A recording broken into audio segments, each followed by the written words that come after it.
Let me ask you something before the story begins. Not about the story, about you.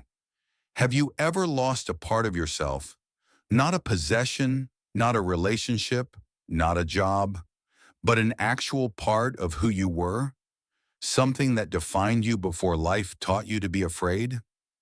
Before grief moved in and you just let it stay? Because making it leave felt like betraying the person who left it there. That is where this story starts. Not with a mafia boss in a beautiful suit, not with a restaurant, or a wager, or an impossible area sung in front of strangers. It starts with a 26-year-old woman sitting on the edge of a bed in a one-bedroom apartment in Manhattan at 7 in the morning, listening to the silence of her own life, and choosing again the way she chose every morning, not to fill it. Her name was Anya Volkov. She had once been considered one of the most gifted soprano voices of her generation. She had been accepted to Juilliard at 17 on a full scholarship, and critics had written things about her voice that bordered on poetry. She had not sung a single note in 8 years, not in public, not in private, not even alone, with the windows closed and no one listening. Because the last time she had tried, the very last time, when it mattered more than any other time in her life, the voice had not come. And 3 days after that silence, her mother was gone. And Anya had decided somewhere in the wreckage of that hospital room that a gift which fails you at the moment you need it most is a gift you do not deserve to keep. She was wrong. She just needed the right person to prove it. And on an ordinary Thursday night in November, in a rain-soaked Manhattan restaurant, the most dangerous man in the city walked through the door, and everything Anya Volkov had buried for 8 years began to surface. Stay with this story. Every second of what follows is worth it. And there is a secret at its center, something that changes everything you think you understand about these two people, that you will not see coming. The Velvet Room was the kind of restaurant that did not exist on the internet. No website, no reviews, no photographs tagged to its location. It sat on the corner of 54th and Madison in Manhattan like a kept secret. Dark walnut paneling, low brass lighting that made every face golden and every shadow deep. My tables spaced far apart so that whatever was said at one would never reach another. A pianist named Theodore sat in the corner every evening and played the kind of music that eventually becomes indistinguishable from the air itself. Anya had worked the dinner shift here for 3 years. She knew every table, every preference, every unspoken rule of the room. She knew which regular ordered his steak the wrong way, just to have something to complain about. When she knew that the couple in the corner booth had not spoken to each other voluntarily in months, but tipped 40% because guilt's expensive. She had learned in 3 years how much of herself to show in this room, which was precisely enough to be excellent at the job, and not a single molecule more. She liked the work. It was honest. It was hers. And most importantly, it required absolutely nothing from the part of herself she had decided was finished. Or at 8:47 on a Thursday evening in November, the front door opened. Anya was at table 4, listening to a woman explain at length why her salmon was overcooked. She was nodding with practiced sympathy. She had not yet looked at the door, but she felt it. That is the thing nobody explains about certain kinds of people, the truly powerful ones. Not powerful because of money or title, but powerful because of what they have survived and become. They do not announce themselves with noise. They announce themselves with a change in the room, a shift in air pressure. Something ancient and animal in the human nervous system recognizes them before the eyes do, the way it recognizes weather changing before a single cloud appears. Anya looked up. 3 men had entered. 2 were large, the kind of large that is about presence rather than muscle. Men who stood with the particular stillness of people whose job was to absorb danger before it reached the third. They were invisible the way certain things are invisible, not because they aren't there, but because your instincts tell you not to look directly at them. The third man was different. He was perhaps 45, tall enough that he subtly changed the geometry of the room. Dark hair with silver at the temples, a jaw that looked like something designed rather than grown. And he wore a charcoal suit with no tie, and he wore it the way a soldier wears a uniform. Not for vanity, not to impress, but because it was simply part of what he was. His eyes moved across the velvet room slowly, not the way a guest scans for their table, the way a man looks at something he is accustomed to owning. The pianist's hands slowed without him noticing. Conversations dropped half a register around the room. The sommelier near the bar set down a bottle he was pouring and did not pick it up again. Marco, the head server, Anya's closest friend in this building, one of the most unflappable people she had ever met, appeared at her elbow. His face had done something she had not seen it do in 3 years.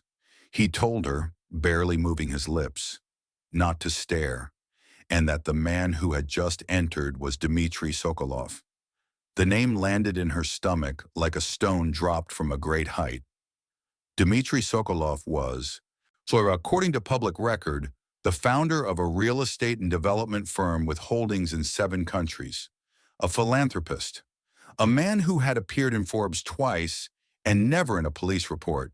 He was, according to everything that existed beneath public record, something else entirely.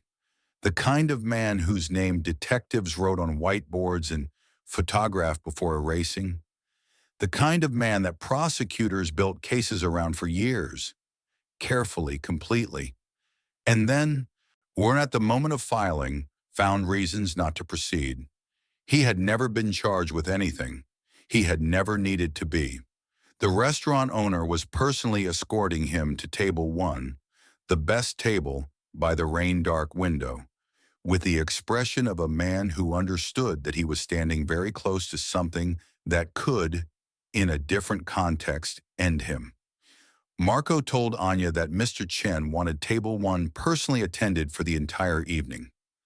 Anya looked at him. Marco gave her the apologetic eyes of a man who valued his own continued breathing and walked away. She straightened her apron, picked up her notepad, and walked toward the most dangerous man in the city.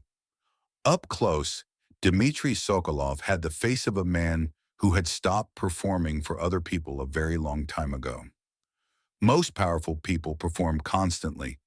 They calibrate their smiles, soften their eyes on cue, manage the impression they make the way others manage finances, always tracking the return. This man did none of that. He simply existed, fully and without apology, the way a mountain exists. Present without needing your acknowledgement of its presence.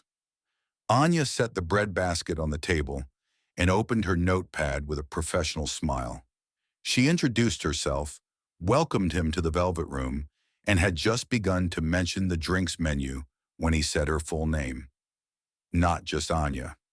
Both names. Anya Volkov. Placed in the air between them like something he had been carrying in his pocket for a while. The cold thing that moved through her chest was immediate and total. Before she could speak, he continued. He told her he knew her mother had been Natasha Volkov, the soprano, that she had attended Juilliard on a full scholarship, that she had left 6 months before graduating, that she had worked in this building for 3 years. His voice was perfectly even. No menace, no threat. It's just information, delivered with the ease of a man consulting notes he had memorized long ago and no longer needed. Then he looked at the chair across from him, and without raising his voice, he asked her to sit down. The please at the end of it was somehow the most unsettling part. Anya sat down. From behind the bar, she heard Marco make a small, involuntary sound. Dmitri poured water into her glass himself. Then he folded his hands on the table and looked at her. Not the way men usually looked at her, not with evaluation or interests or any of the things she had learned to read and deflect, but with the focused, patient attention of someone who had been waiting a very long time for this specific conversation. He told her he wanted to ask her something, that it was not a trap. It was simply a question he had needed to ask for a long time. Then he asked if she could still sing.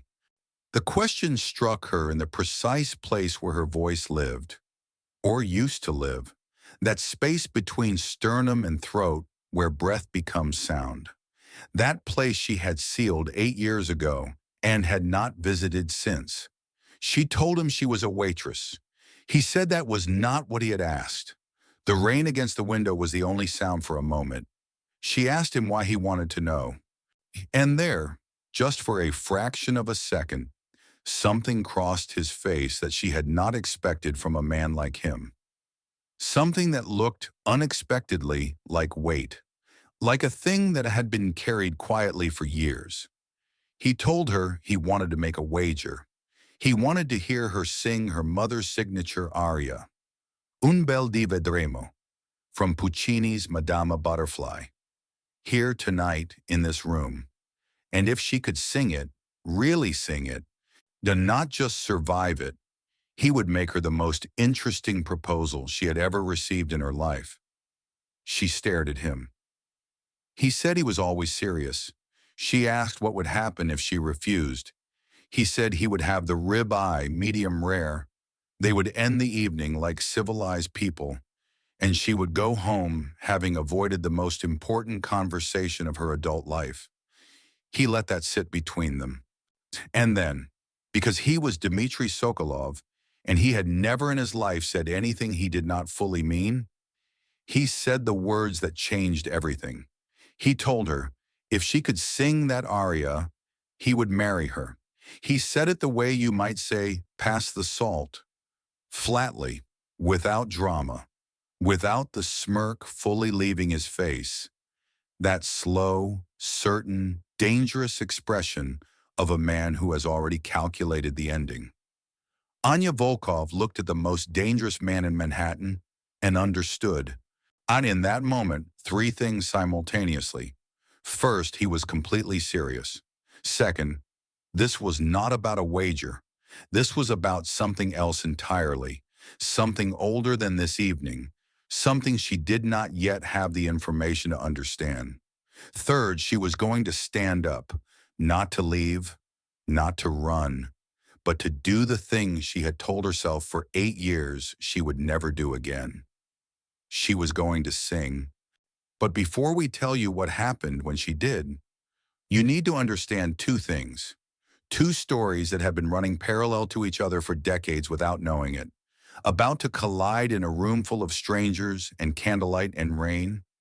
You need to understand who Anya Volkov really was, and you need to hear the secret, the one Dmitri Sokolov had never told a single living person, that explains why he was sitting in this particular restaurant on this particular night, while asking for this particular song. Natasha Volkov had been, by any honest measure, one of the finest sopranos of her generation. Her voice was the kind that critics struggled to describe without reaching for language that didn't belong in a review.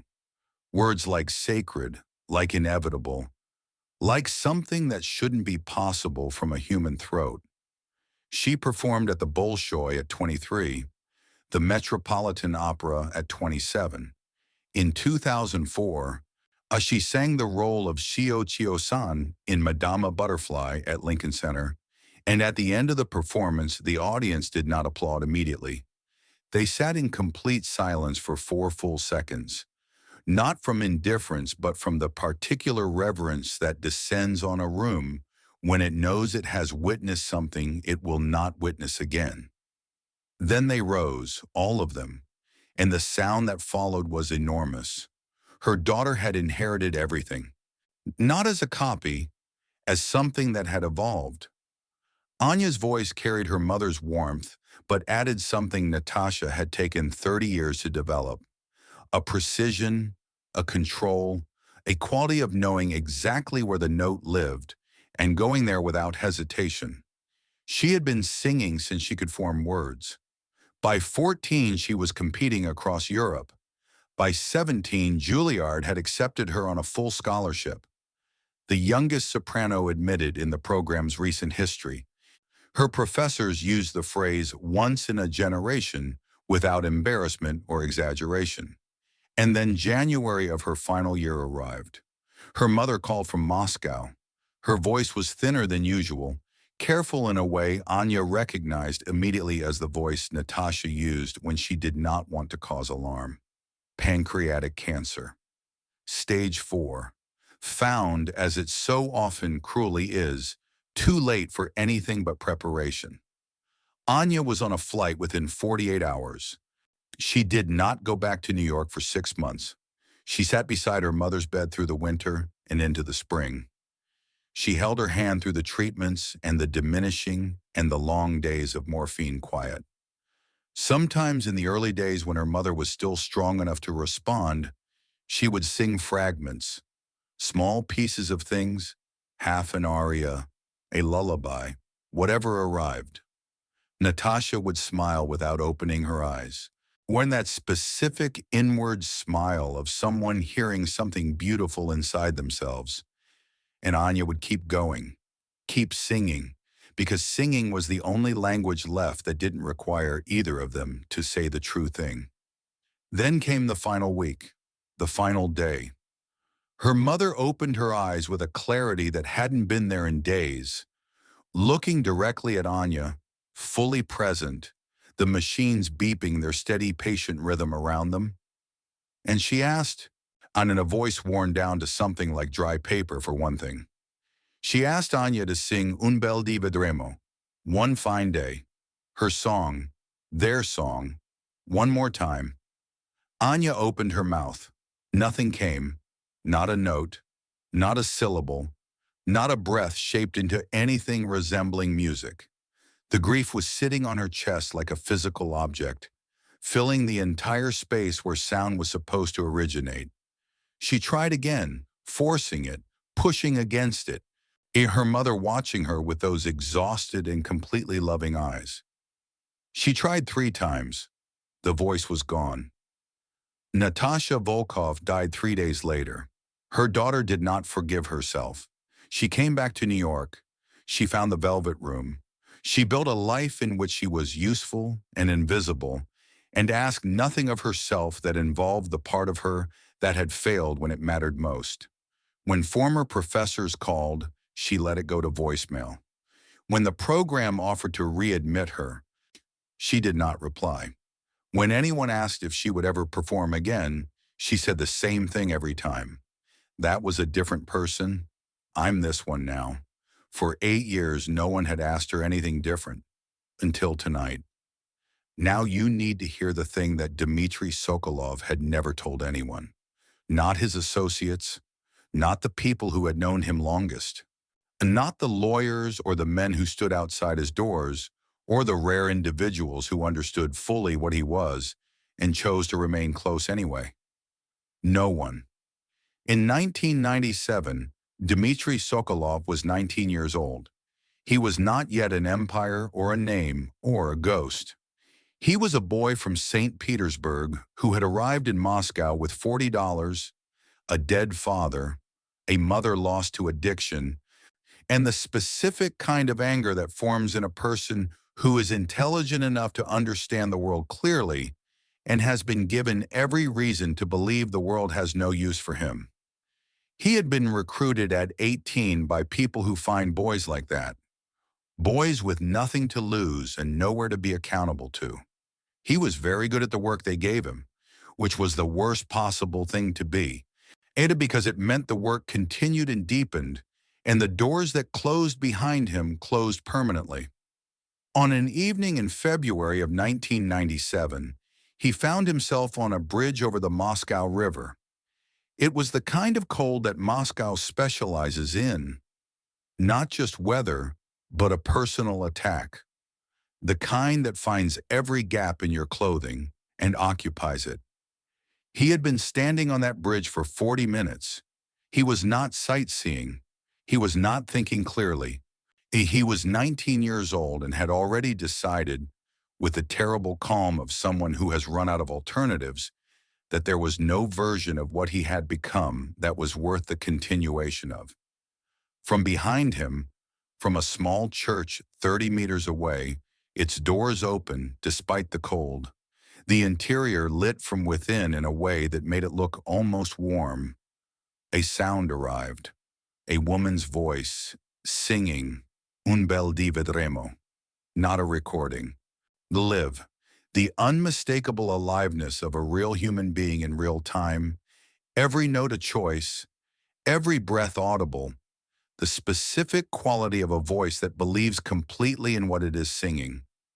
A soprano, rehearsing alone in an empty church on a February night, singing about one fine day, about watching the horizon, about something coming that you believe in absolutely even without proof. The way only a person who has decided that hope is not naive, but is in fact the only rational response to being alive, can sing it. Dmitri stood on the bridge. He did not move for 6 minutes and 40 seconds. He counted.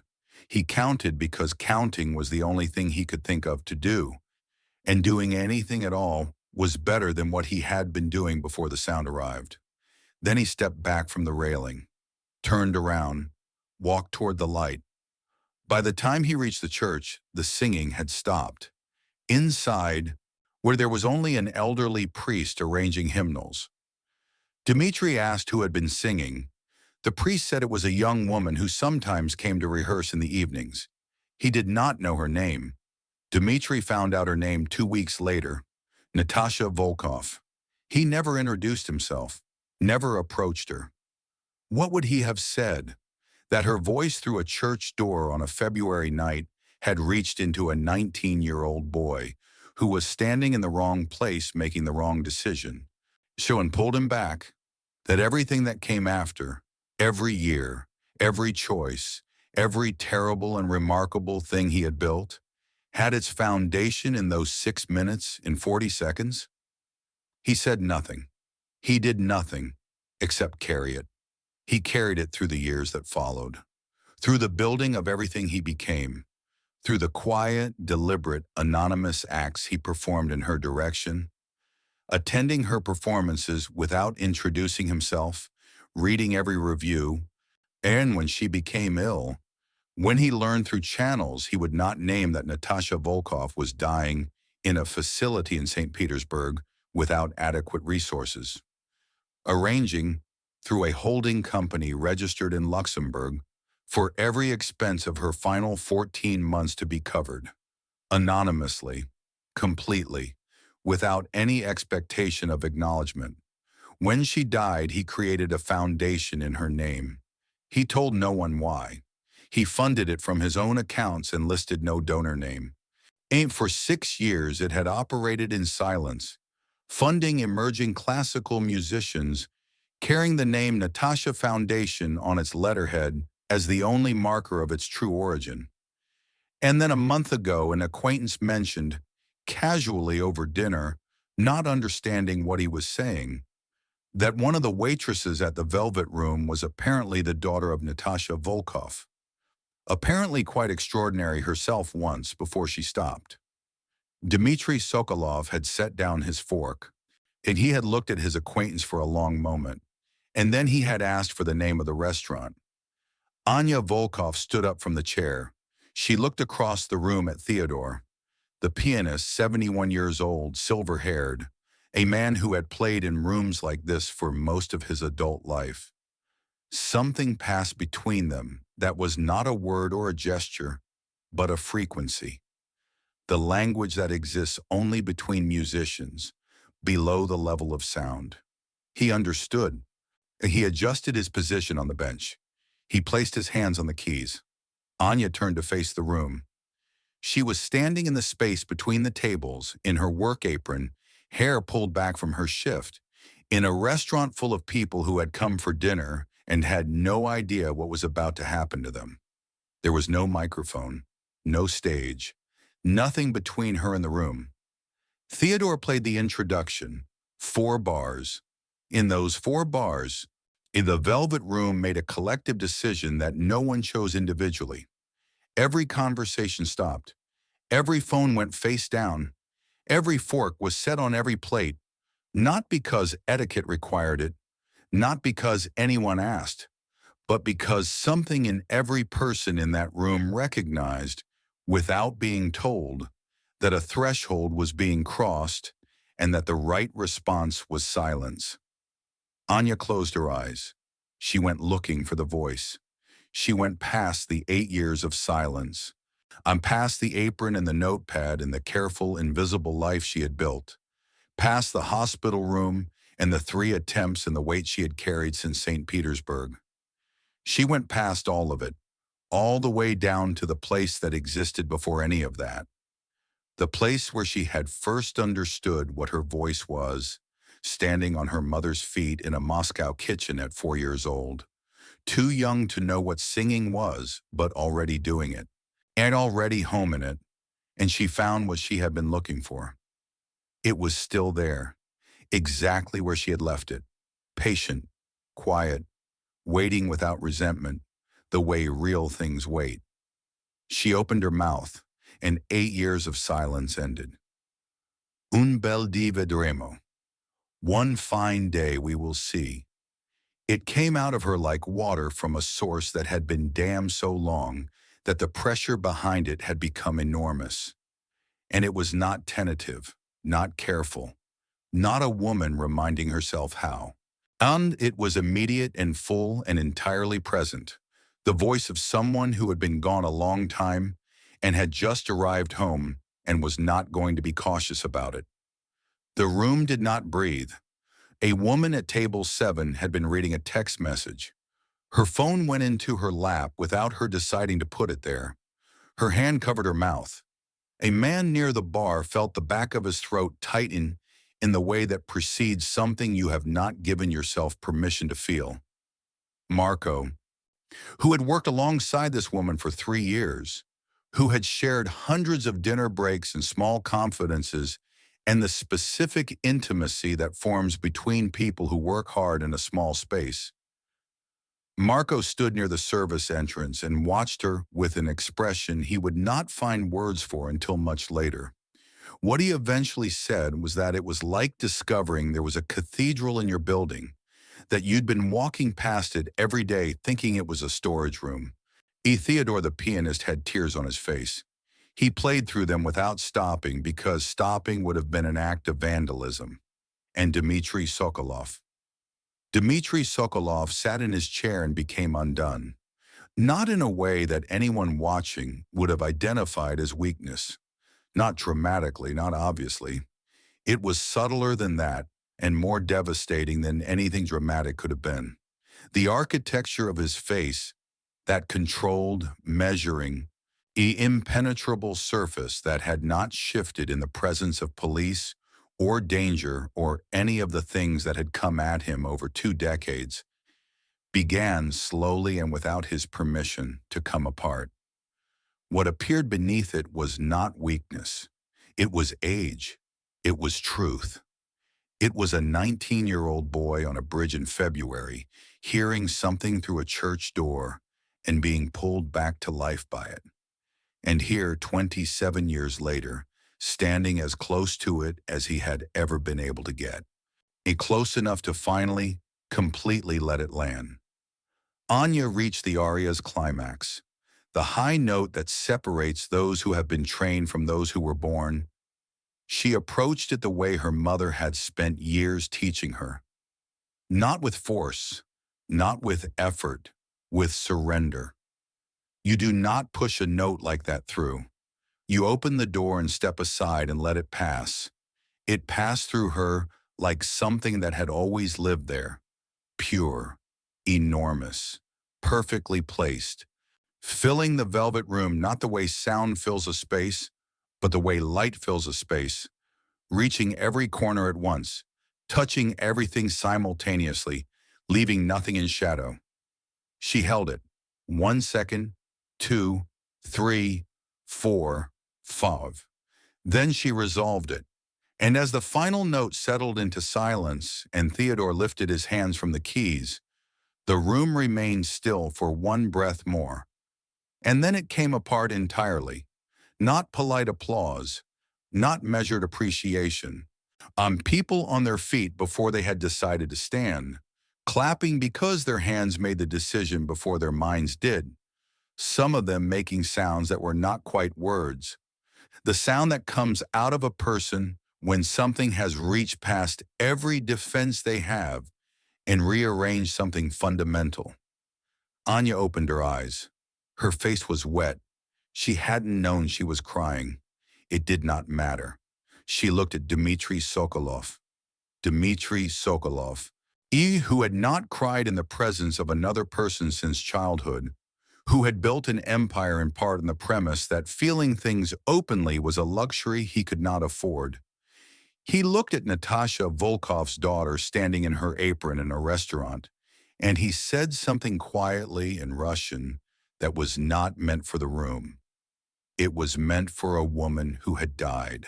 A thank you, 27 years overdue, delivered at last to the only person left who could carry it home. Then the smirk returned, quieter than before, different in quality, not arrogance this time, something closer to a man who has just received, unexpectedly, something he had stopped believing would ever arrive. He did not actually propose marriage. Not that night, not literally. What he did was tell her the truth. Not all of it. Not in one evening, not in a restaurant. But enough. The bridge, the February cold, the church door, the 6 minutes and 40 seconds, when the voice that had come through it and what it had pulled him back from. He told her in the way that a person tells something they have held alone so long that the act of releasing it is physical. Like setting down something that has been heavy for so many years, the body has forgotten what it felt like to stand without it. Anya listened without speaking. When he finished, the silence between them was different from all the silences before. Those had been charged and uncertain. This one was still, the quiet of two people who have arrived unexpectedly, somewhere true. She said her mother never knew. He said no. She asked about the foundation. He told her about the foundation. 6 years anonymous, her mother's name on the letterhead, emerging classical musicians funded every year. He told her he wanted her to be the voice of it, publicly as an artist, performing, building the program, making people believe. Not a figurehead, an artist, finally doing what she was made to do. She sat with that. Then she asked about the marriage comment. He was quiet for a moment. Then he said that he found himself less cynical than he had expected to be, which coming from Dmitri Sokolov was as close to a confession as anyone had heard from him in 20 years. She looked at him evenly. She told him she knew what he was, not from rumor or gossip. She was not naive. He said he knew she wasn't.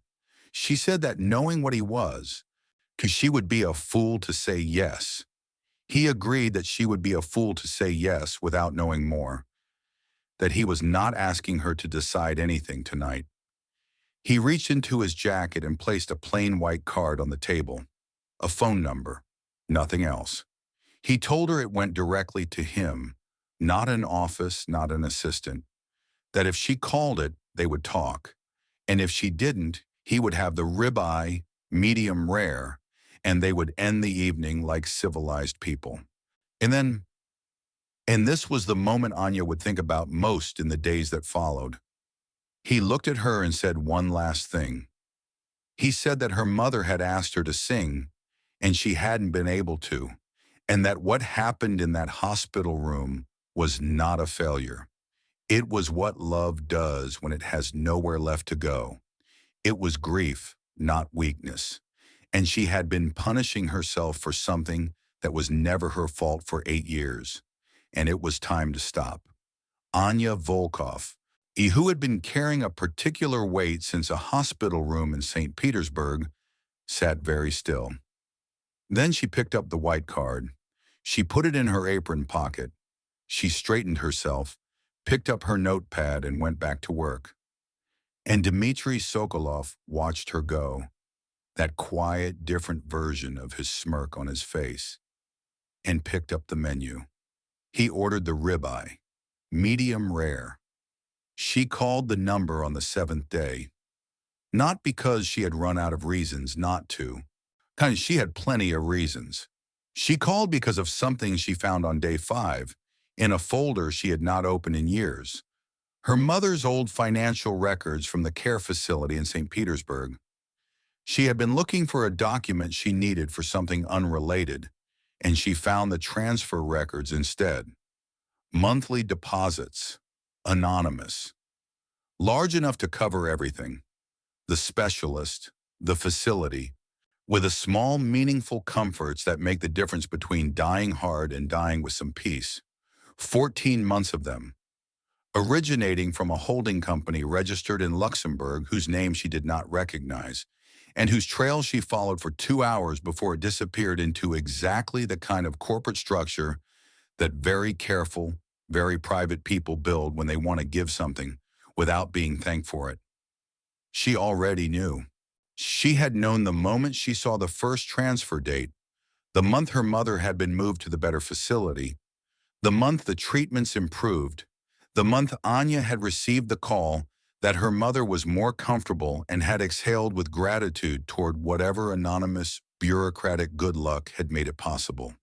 It had not been bureaucratic good luck. It had been a man on a bridge in February, 27 years deep in a debt he had decided to spend his life repaying. She sat on her kitchen floor with the papers in her hands for a long time. Then she called the number. He answered on the second ring, and he said her name before she said anything. Anya Volkov, the way he had said it in the restaurant, knowing, always knowing. She didn't tell him what she had found. Not immediately. Instead, she said the only true thing. She told him her mother hadn't died alone, hadn't died in pain, that she had always thought that was luck. The right facility, so on the right timing, some combination of good fortune. She said she was calling because she had just realized it was not luck. There was a pause. He said quietly, "No, it was not luck." She pressed her hand over her mouth for a moment, breathed. Then she asked him to tell her everything about the foundation. He said everything. She said everything. He did. What happened in the months after that conversation is a longer story than one evening allows. And there were complications and negotiations and two people from entirely different worlds attempting to build something in the space between them, which is never a simple thing. There were difficult conversations about what he was and what that meant and what she was willing to accept. And those conversations were honest in a way that neither of them had been with another person in a very long time. But here is what matters. Here is what I'll give you. 4 months after that phone call, Anya Volkov walked onto a stage at Carnegie Hall, the same stage her mother had stood on. She was wearing a dress the color of deep water, and she stood in the lights with her eyes open, not closed, not turned inward, but fully present, fully there, claiming every inch of the space. She sang Un bel di vedremo. She sang it for her mother, who had asked for it in a hospital room and deserved to hear it. She sang it for the woman who had rehearsed alone in a Moscow church on a February night without knowing that her voice was traveling through an open door and catching a boy who was falling. She sang it for herself, for the 22-year-old who had stood beside a bed with grief too large for her lungs and had spent 8 years paying a debt that had never been hers to pay. She sang it for all of them, and it was complete, and it was whole, and it was exactly what it was supposed to be. To in the third row center, because some men, regardless of everything else they are, understand exactly what they owe, and to what. Dmitri Sokolov sat with his hands in his lap and his face open. No armor, no calculation. Just a man returned at last to the moment on a bridge in February as close as he had ever managed to get to the thing that had saved him, and closer now than he had ever expected to be. One fine day, some things do not arrive on your schedule. Some silences take 8 years to break.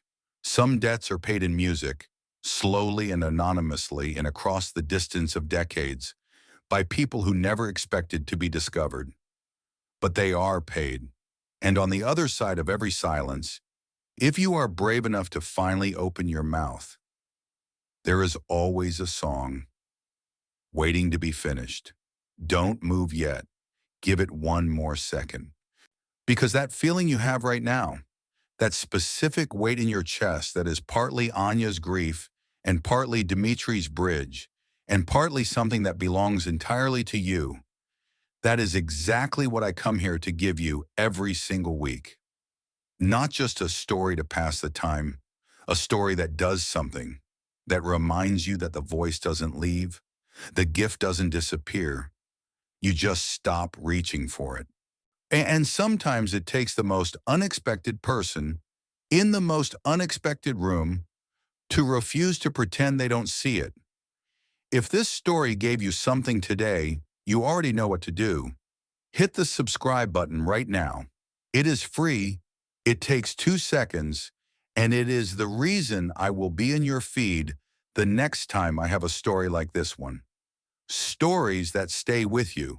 Stories that you think about the next morning. Stories that make you want to call someone. Hit the like button, because every single like tells this platform that storytelling like this deserves to reach more people. And leave me a comment. Tell me the moment that got you. Was it the bridge in February? Was it the bank transfer she found on day 5? Was it the room going silent before she sang? Or the moment the smirk left his face and didn't come back? Tell me. I read every comment, every single one. When your comment might be the thing that keeps someone else watching long enough to hear the moment that changes something for them. A new story drops every week, and the next one, somebody has been carrying something heavy for a very long time, and it is almost time to put it down. I will see you there.